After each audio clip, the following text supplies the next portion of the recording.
सदोष मनुष्यवध प्रकरणी अटकेतील बाळूज येथील बोगस डॉक्टरास जिल्हा व सत्र न्यायालय सोलापूर येथून जामीन मंजूर करण्यात आला। या प्रकरणात मोहोळ पोलीस स्टेशन अंतर्गत गुन्हे क्रमांक 465/2024 भारतीय न्याय संहिताचे कलम 105, 318(2), 319(2) व वैद्यकीय व्यवसाय अधिनियम 1961 चे कलम 33(2) तसेच भारतीय वैद्यकीय परिषद ऍक्ट 15(2) अंतर्गत शैक्षणिक पात्रता नसताना व नोंदणी नसताना बेकायदेशीरपणे वैद्यकीय व्यवसाय करून मोहोळ तालुक्यातील बाळूज येथील बोगस डॉक्टर आलोक सुशांत विश्वास राहणार बेराबेरिया थाना आमडंगा राज्य पश्चिम बंगाल याला मोहोळ पोलिसांनी दिनांक 13 जुलै 2024 रोजी वाळूज येथील मयत इसम सोमनाथ रणजित राक्षे यांच्या मृत्यू प्रकरणी अटक केले होते। सदर प्रकरणात दिनांक 11 जुलै 2024 रोजी मयत इसम सोमनाथ राक्षे यास ताप व उलटी येत असल्याने प्राथमिक उपचाराकरिता सदर आरोपीच्या वाळूज येथील क्लिनिक येथे घरातील लोक घेऊन गेले होते। तसेच आरोपीने मयत इसम सोमनाथ याच्यावर उपचार देखील केले होते।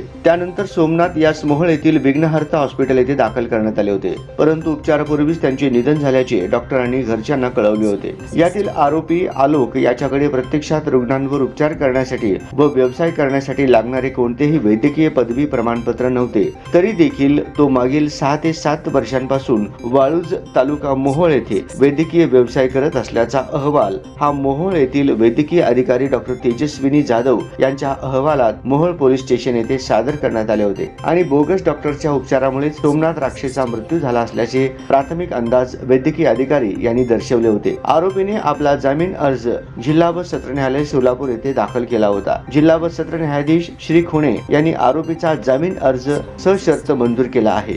या प्रकरणात आरोपी तर्फे advocate Kadir Awati, advocate Irfan Patil, advocate Shridevi Kate Kasbe, advocate Dattatray Kapure, advocate Nilesh Kattimani, advocate Vaibhav Bhonge, advocate Sohel Rampure यांनी काम पाहिले।